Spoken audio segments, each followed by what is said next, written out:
How to open Incognito in Google Chrome. That's what I will show you today. But before we begin, make sure to subscribe to the channel and ring the bell to get notified whenever a new video is uploaded. With that said, let's get started. So go ahead and open up Google Chrome and then click on the three dots at the top right of the screen. Then click on New Incognito tab. And that's how you open it. But unfortunately, it can't show in the video as I'm talking right now because due to security policies, you can't screen record or screenshot a private window like that.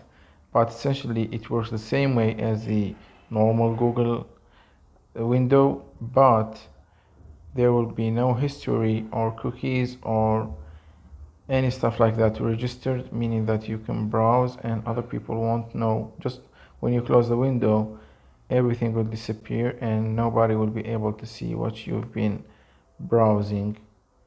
So you will also have the option to block third-party cookies on websites or not to block them. It's up to you. But basically, it's a window that you can use to browse privately for like whatever reasons you want to do that. Maybe you are on a friend computer or the school computer or stuff like that, and you want to check your personal informations and stuff, so you can use that window for that reason.